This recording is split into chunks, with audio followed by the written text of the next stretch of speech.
Le 1er mars est Journée mondiale de la protection civile et le ministre de l'administration territoriale, Paul Atangandji, s'est rendu dans un quartier de la ville de Yaoundé, question de sensibiliser les populations sur le risque de construire dans les zones dangereuses. Nous sommes ici, d'abord c'est la journée internationale de la protection civile le 1er mars.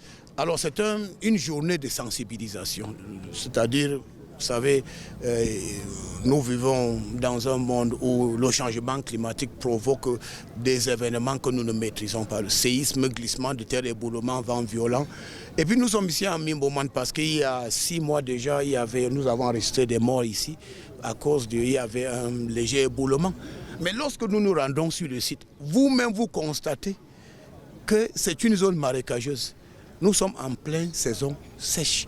Mais lorsque les pluies sont fortes, en cas de glissement de terre ou éboulement, vraiment, toutes les personnes qui vivent ici, vraiment, ils ne pourront pas survivre.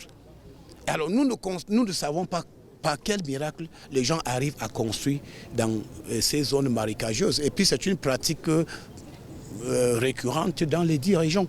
Donc nous sommes en train de sensibiliser. Et vous savez, lorsque le président Paul Biya dit « Lorsque vous vous protégez la vie des autres.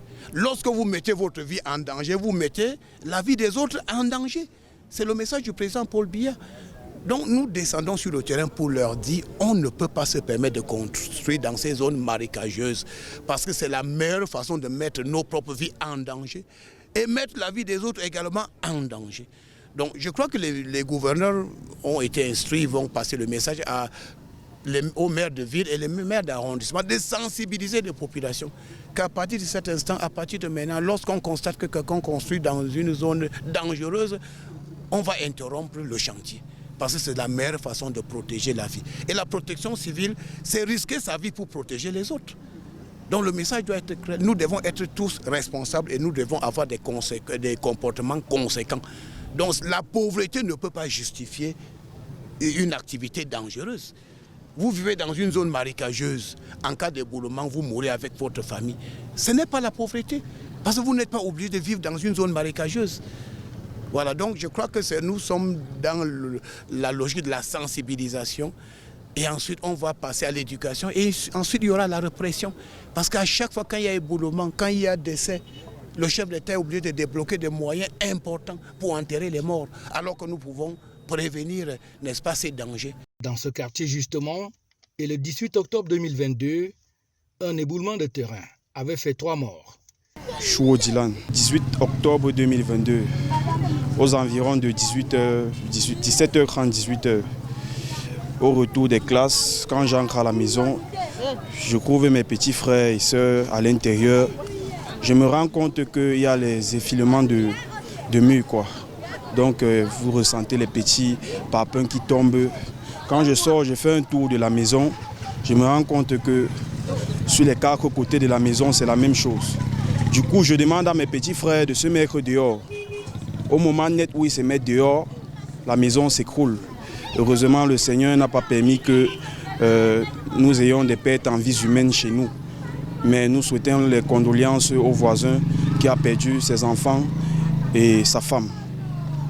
Il a perdu 2 enfants et il a perdu aussi sa femme. La construction dans une zone dangereuse met donc tout le monde justement à risque et c'est le cas de ce monsieur qui appelle à l'aide. Je suis monsieur Niodem. Je suis ici à Mimboman depuis 2000, avant 2000 même. À l'époque, partout vous voyez même la tôle qui est positionnée là. On a travaillé étant au-dessus. Donc il y avait juste une petite rigole qui traversait. Le mur de la rigole que vous voyez là était plus longue. Vous voyez la route là, de ce côté, est déjà coupée jusqu'en bas. Avec tous les engins lourds qui passent là, de temps en temps, vraiment, c'est gênant. Vraiment, le gouvernement veut nous aider. Cette route-là, avec les enfants et tout, vous voyez, on attache des fils comme ça, c'est pour éviter que nos enfants ne se retrouvent ici en bas. Une journée qui s'est donc poursuivie au ministère de l'administration territoriale avec une table ronde sur la thématique de la célébration. Et en ouverture, la lecture par le secrétaire général du ministère de l'administration territoriale du message de circonstance de Mme Maria Touyap, secrétaire générale de l'Organisation internationale de la protection civile, OIPC. FH News, votre télévision.